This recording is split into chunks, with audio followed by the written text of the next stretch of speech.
چلے میں دوسرا سوال کر لوں پھر. بسم اللہ بسم اللہ. کیا نام تھا آپ کا؟ میں بھول گیا نام آپ کا. عمیر. عمیر. جی جی عمیر. عمیر صاحب دوسرا سوال کیا ہے؟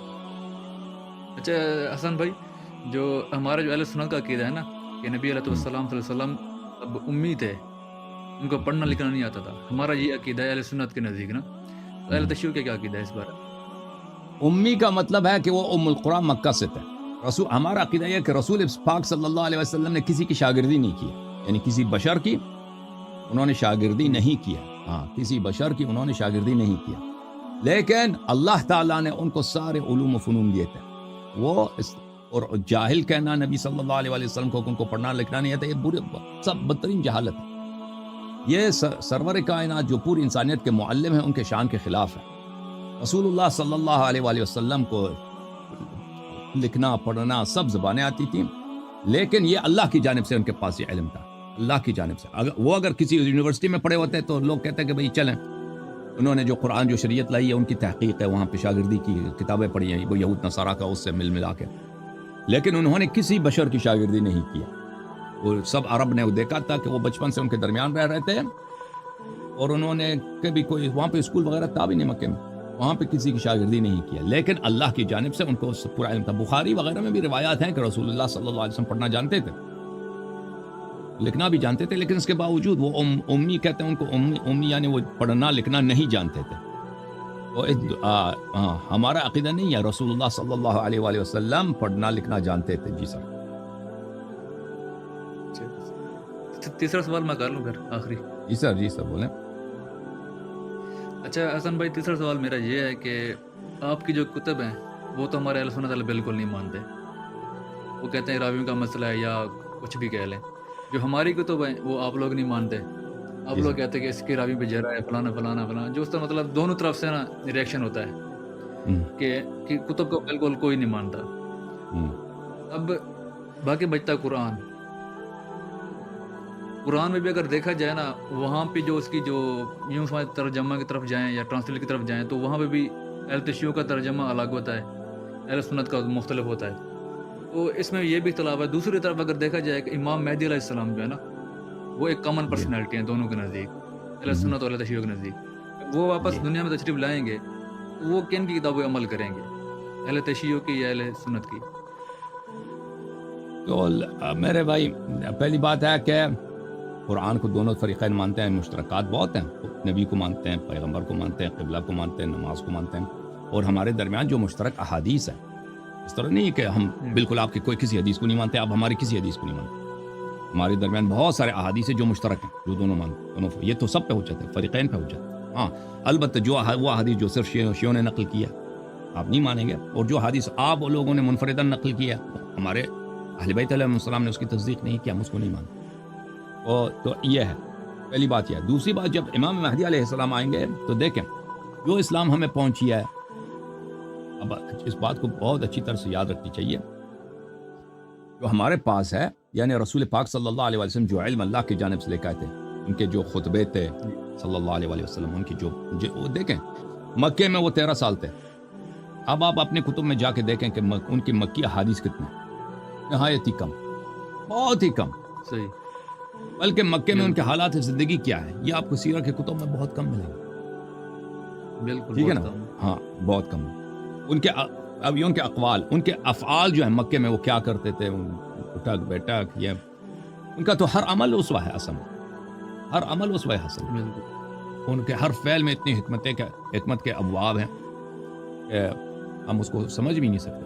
اگر وہ مدینہ ہے تو مدینہ کے کچھ احادیث زیادہ ہیں، لیکن اس طرح نہیں کہ ان کے سارے جتنی باتیں ہیں وہ ریکارڈڈ ہوں. ان کے بہت باتیں جو ہے نا، بہت کم باتیں ریکارڈڈ ہیں. وہ روزانہ کتنے افعال بجا لاتے تھے، کیا کیا کرتے تھے. مثلا ان کا جو وضو ہے، ان کے جو اذان ہے، ان کے اذان پہ کوئی صحیح حدیث نہیں ہے جماعت مخالفین کے پاس.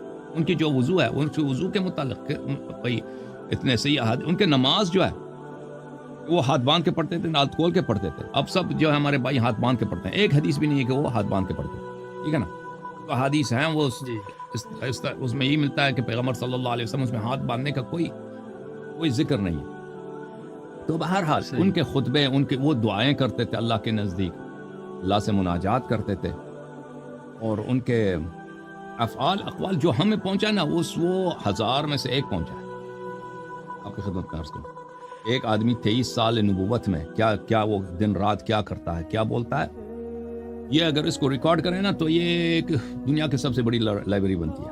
لیکن جو ہمیں پہنچی ہے، آپ سے اپنی صحیح احادیث کا اگر آپ جو ہمارے مسلمان بھائی ہیں ان کی گنتی کریں، یہ 3-4 ہزار سے زیادہ نہیں ہے. صحیح جو حدیث ہے 3-4 ہزار سے نہیں ہے. اچھا وہ صحیح بھی ڈیفینیشن ایسی ہے کہ ڈیفینیشن اس کی بہت لیکس ہے، ڈیفینیشن اس کی بہت اس میں لچک ہے. صحیح کا مطلب یہ نہیں کہ یقینی، صحیح کا مطلب کچھ اور لیتے ہیں، تبھی تو وہ حدیث 3-4. اگر صحیح کا مطلب یقینی لے لیں تو اس 1000 بھی نہیں پہنچتے آپ کے حدیث. بات یہ ہے تو عرض، ہاں بالکل، یہ جو صحیح کہتے ہیں صحیح کا مطلب یقینی تھوڑی ہوتا ہے. صحیح کا مطلب ہے وہ لفظ صحیح جو ہے نا اردو زبان میں، عربی زبان میں صحیح جب کہتے ہیں اس کا مطلب ہے کہ واقعہ جو ہے صحیح ہے. ہاں کیا فرمایا آپ نے؟ سند ان کی ٹھیک ہوتی ہے، مطلب صحیح ہوتی ہے. باقی ہاں سند یہ ہے کہ ان کے رجال ثقات ہوں اور سند میں اتصال ہو، اس کو صحیح کہتے ہیں. لیکن وہ واقعا ایسا ہوا یا نہیں ہوا ہمیں نہیں معلوم. صحیح یہ ہے. اچھا صحیح کی جو ڈیفینیشن تو اگر یہ ہے تو پھر امام مہدی علیہ الصلوۃ، اس میں امام مہدی علیہ الصلوۃ والسلام اگر آئیں گے انہی روایات کے روح سے، وہ کے پاس تو ایک ناقص چیز ہے. وہ دنیا کے اتنے مسائل ہیں، اتنی باتیں ہیں، ان کا کیا جواب دیں گے؟ اور مثلا اسلامی حکومت بنائیں گے، وہ اسلامی حکومت کے احکام ہے ہی نہیں روایات میں. اسلامی حکومت کے بالکل احکام نہیں. ہاں بالکل نہیں. تو امام مہدی علیہ الصلوۃ والسلام کس چیز پہ عمل کریں گے؟ تو دیکھیں بھائی، رسول اللہ صلی اللہ علیہ وسلم، شیعہ حدیث میں یہ بات بہت زیادہ ہے کہ انبیاء پہ جتنی علوم نازل ہوئی ہیں، جو علم حضرت اللہ نے آدم علیہ السلام کو دیا، جو علم نوح کو دیا، جو علم ابراہیم کو دیا، اور حضرت عیسیٰ علیہ السلام تک اللہ کی جانب سے جتنا علم آیا ہے انبیاء پر، وہ کوئی اس میں ضائع نہیں ہوا. وہ سب ہمارے نبی صلی اللہ علیہ وسلم کے پاس آئے. موسیٰ علیہ السلام کے جو الواح تھے وہ ایک پہاڑ میں تھا، ایک پتھر میں تھا. حضرت موسیٰ علیہ السلام کے زمانے میں اس پتھر نے اس امانت لیا تھا. جب رسول پاک صلی اللہ علیہ وسلم آئے تو اس پہاڑ نے رسول پاک صلی اللہ علیہ وسلم کو دیے تھے. تو انبیاء کے جتنے علوم تھے اور ان کے جتنے معجزات تھے اور ان کے جتنے بقایا تھے، وہ سب نبی کریم صلی اللہ علیہ وسلم کے پاس تھے. اس کے علاوہ اللہ تعالیٰ نے نبی کریم صلی اللہ علیہ وسلم کو وہ علوم دیے جو پہلے والے انبیاء کو نہیں دیے تھے. ان سے زیادہ نیا شریعت، نئے احکام، اور ہر چیز کا بیان دیا ہے اپنے حبیب صلی اللہ علیہ وسلم کو. اس میں جو بھی مسئلہ آ جائے پیغمبر کے پاس واضح جواب ہو، بغیر شک کے، بغیر کسی ظن کے، بغیر کسی اجتہاد کے ان کے پاس جواب ہو. تو یہ علوم سب اللہ تعالیٰ یہ پیغمبر صلی اللہ علیہ وسلم کے جانے کے بعد یہ ضائع نہیں ہوئے کہ یہ گم ہو گئی. پیغمبر چلے گئے تو بھی ختم ہو گئے. یہ انہوں نے اپنے وسیع امیر المؤمنین علیہ السلام کو دیے. امیر المؤمنین علیہ الصلوۃ والسلام نے اپنے وسیع امام حسن اور امام حسین علیہ السلام کو دیے، اور امام حسین علیہ السلام نے اپنے وسیع امام زین العابدین علیہ السلام کو دیے. اور یہ چلتا گیا امام عصر علیہ الصلوۃ والسلام کو. تو امام عصر علیہ الصلوۃ والسلام کو وہی علم جو پیغمبر صلی اللہ علیہ وسلم کی سینہ اقدس میں تھا وہ ان کے پاس ہے. اس کے علاوہ کتب ہیں، انبیاء سلف کے کتب ہیں جو رسول اللہ صلی اللہ علیہ وسلم نے احکام امیر المؤمنین علیہ السلام کو لکھائے تھے، وہ ہیں. وہ سب کس کے پاس ہے؟ امام مہدی علیہ الصلوۃ والسلام کے پاس ہے. ان کے پاس وہ علوم ہیں جو وہ محتاج نہیں، نہ شیعہ کتاب کے محتاج ہیں، نہ مخالفین کے کتابوں کے محتاج ہیں. کیونکہ یہ کتابیں جو ہیں ان میں ساری باتیں نہیں ہیں، سب باتیں شریعت کی جتنی باتیں ہیں اور عقائد کے سب باتیں ہیں اس میں نہیں، ان کتابوں میں نہیں ہیں. اوکے.